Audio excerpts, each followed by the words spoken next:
So now with the front panel finished, we move to the engine compartment, and we're here with my freshly rebuilt 3-liter. Has about 750 miles on it. So far so good. It's mostly a stockish rebuild with a few reliability upgrades here and there, nothing too drastic performance wise. But over here to the left is the rear fuse panel. So you remove this wing nut and loosen this bolt, and this cover should come off, and then the panel is back here. Here's the area behind the cover, and you can see the little 3-fuse panel here. So now we repeat the same process as we did up front, where we label these fuses 1, 2, 3, and you can label them label the wires 1, 2, 3 front and rear, or whatever makes the most sense to you. Alright, we've got all the wires labeled up. Now it's time to disconnect all the wires and remove these 2 screws to pull the panel off. Keep in mind that these are fuses 1 through 3, with number 1 being on the bottom and number 3 on top, so that you know the orientation of the new panel. So after disconnecting all the wires and loosening the 2 screws in the middle of the panel, I thought this would come off, but I keep turning the screws and it's not loosening, which leads me to think that maybe there are nuts behind here engaged on the ends of the screws that are spinning and preventing the panel from loosening. So we're going to have to loosen this entire aluminum electronics panel.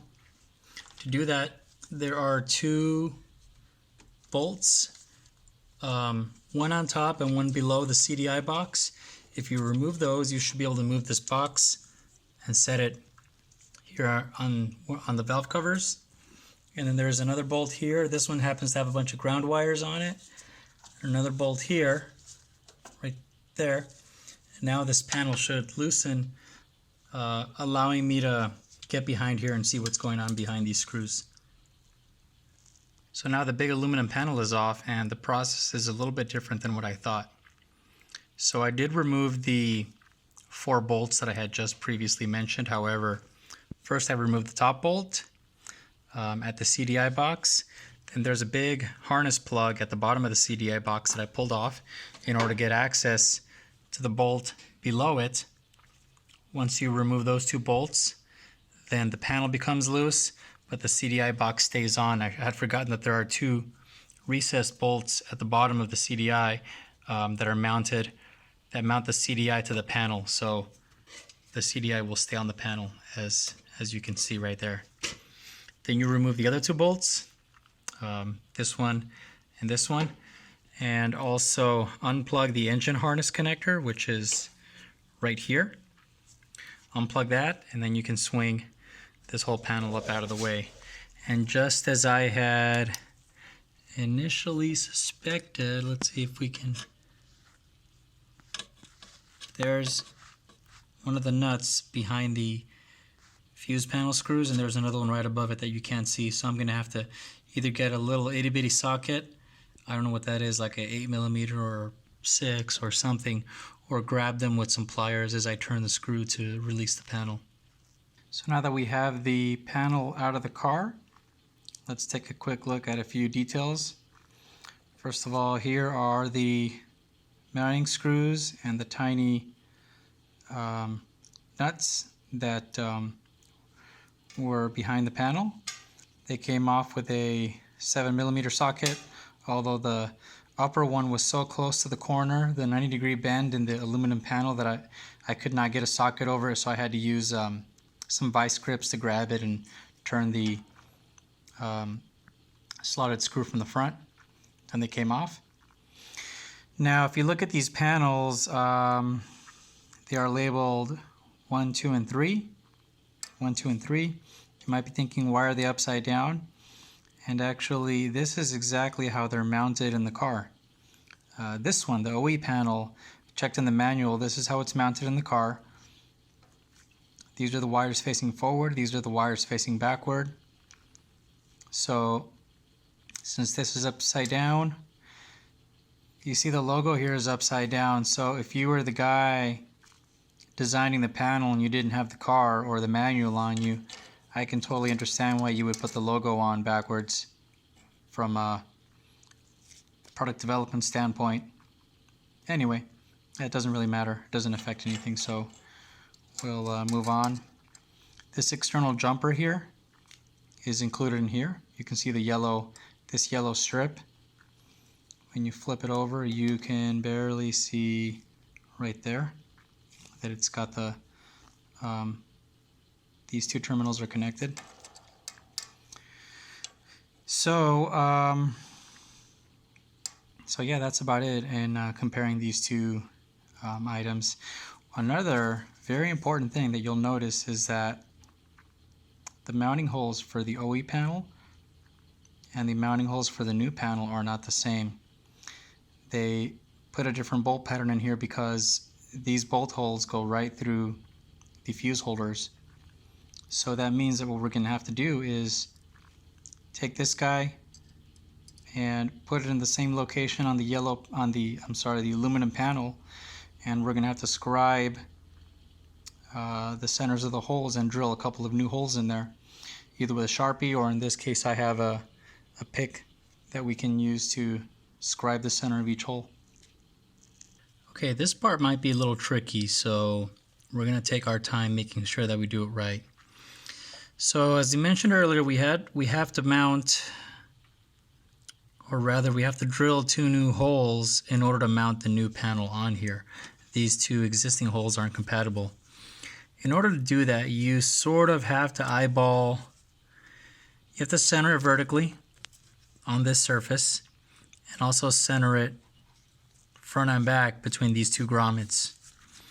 And there's a bunch of little bumps and features on the back of the panel that make it difficult to just pop on there flat and then mark them with a Sharpie or a scribe or something. So the way I'm going to do it is I'm going to center it vertically using my fingers and visually getting it in between the 2 grommets.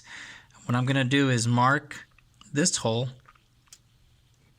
or rather just mark one hole with a Sharpie or something, the center, and then I'm going to grab a center punch, like one of these, the spring-loaded ones, and mark that hole there. You can see I've already marked it right there. I'm going to drill that hole. Once that hole is drilled through, I'm going to put the screw through it temporarily so that it locks in that location, and then I'm going to mark and drill the second hole. That way I know from the start that both of these holes are going to line up and bolt onto the panel, rather than trying to mark both of them, drill both of them at the same time, and then you find out that one of them is a little skewed or a little off, and having to slot it out. So it's better to do them one at a time and do it correctly right off the bat. Measure twice, drill once. So we've drilled the 2 holes in the panel, in this aluminum panel, and the fuse block now fits on here correctly. In retrospect, here's the method that I would recommend. I would recommend to take this entire aluminum panel out. You can undo all these connections, remove this, unhook this harness connector from here, push this relay holder out, and take the whole aluminum panel out so that this faces up and you have all the space and clearance to mark the holes correctly and drill them the way you should on a bench, and then clean it up and then bring it back in here and then continue with the process.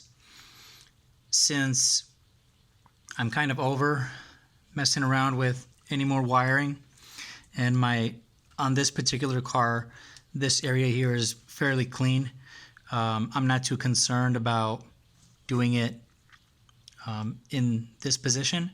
So what I actually did is, as I mentioned before, I marked one hole, center punched it, center drilled it first very, very carefully so that I could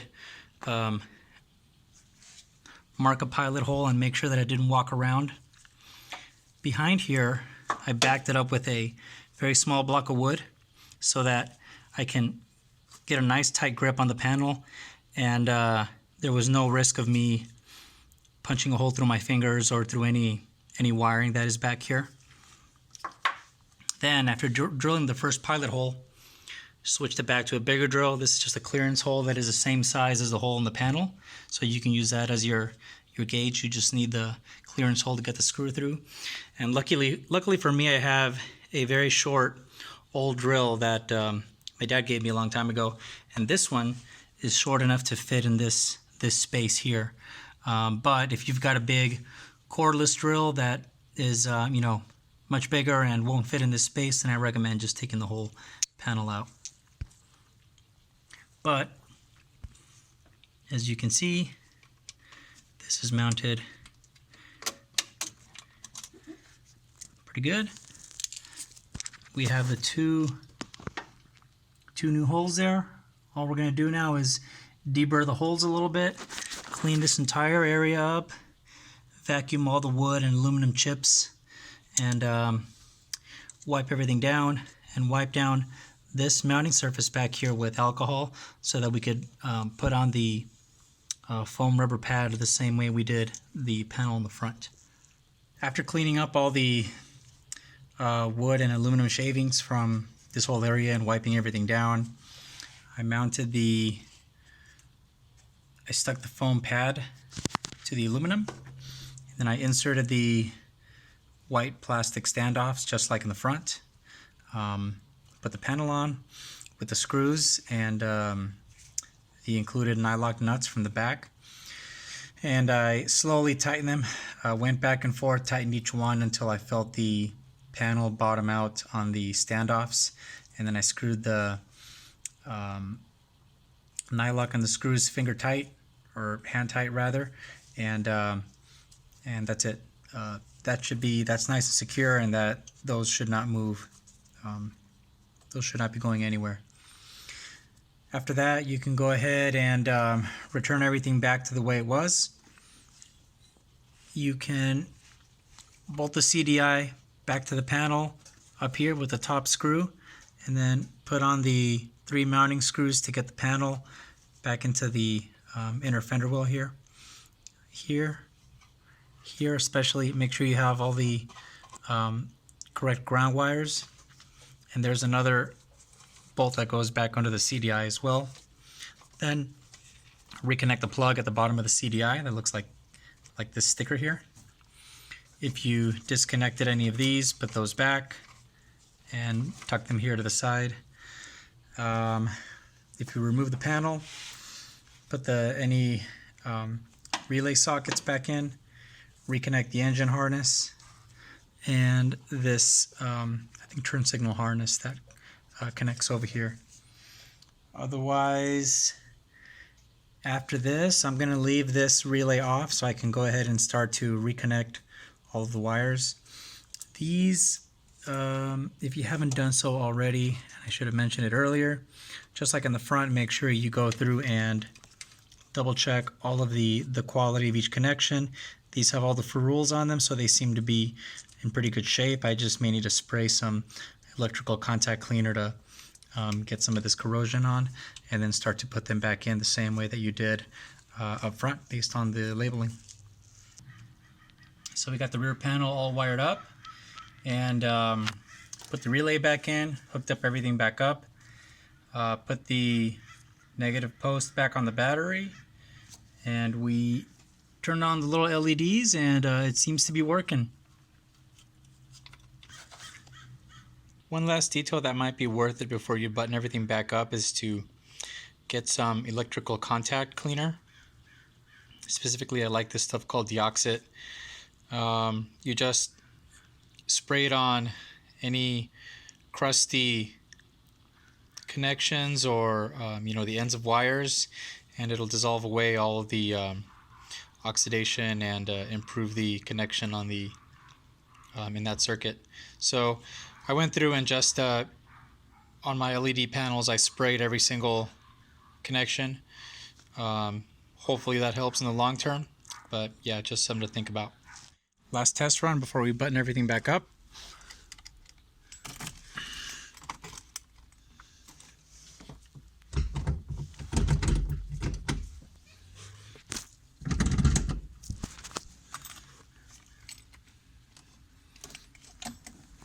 steering wheel lock. There we go.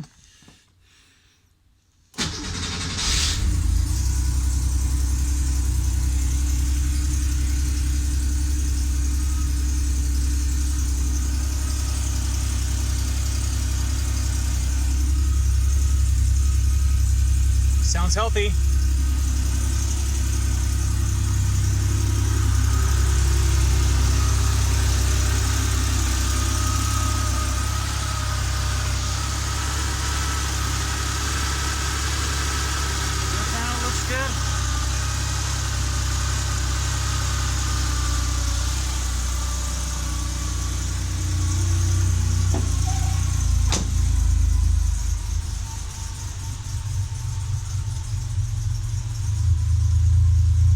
Front panel looks good.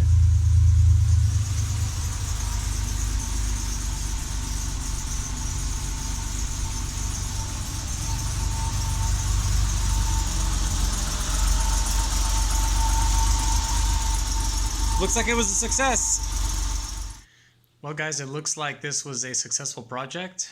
To kind of summarize really quickly, all you really have to do is label your wires on each fuse panel before disconnecting them, carefully removing the panel, the old panel, and reinstalling the new panel with, according to the instructions, with the foam pad in the back, with the correct hardware, and then go back and reconnect everything the way it originally was, repairing any bad wiring or connections that you may find along the way. In my case, I did find a few connections that were not that great to begin with, and I think they've made some improvements in the car, because now when there was one connection in particular at the bottom of fuse 18, I believe, which controls my part of my CIS fuel injection circuit. It was literally hanging on by about 2 strands of wire, and you know, I went ahead and cleaned up that connection, made it much stronger, and now I feel like when I restarted the car, the warm-up process was a lot smoother than it had been before. It could be just wishful thinking, but either way, you know, after following the process and just being very, very cautious of reconnecting everything exactly the way I had originally disconnected it, it turned out really well. The car started right up. Everything works exactly the way, everything that worked before still works now. There are a few electrical items that need to be addressed, like my sunroof, my mirrors are a little weird, and I don't know if my rear defogger works, but yeah, in any case, this panel at the very least made some improvements in my lighting. Everything got a little bit brighter, and should theoretically be a lot more reliable from here on out. I had experienced a few failures with the old bullet style fuses, where I think due to my rough suspension, you know, and road vibration, some wires came loose, and there was a couple of times where I was left stranded, once at work and actually once right in front of my driveway, but they both ended up being electrical issues that I was able to diagnose and fix pretty easily. Nothing wrong really with bullet style fuses in general. Clearly they've been reliable enough to let the car run for decades. I think this design has been in road cars since like the early 30s or late 40s or something like that. However, I do have some mixed feelings about the quality of the new style plastic versions of the bullet fuses, and additionally my car had some very sketchy alarm and stereo work done sometime in its life, and things were rearranged in the fuse box, and you know, I had to undo a lot of really, really bad wiring that I think contributed to some of the electrical gremlins that I was having earlier. So yeah, I highly recommend the Adapt Motorsport version of this fuse panel. There's also another version made by I believe, classic retrofit for 911s. That is essentially same kind of unit, installs exactly the same way. But either one of those is a good fit for these cars, and I hope that this process helped you learn how easy it is to do this and encourages you to go out and fix some electrical stuff on your car. And otherwise, you know, I hope that I can keep contributing more videos to this channel on 911 repair, as I have a lot of stuff that I've gone over, and a lot of things that I'd like to share with you guys. So for now, thank you very much. Like and subscribe, and talk to you soon. Bye.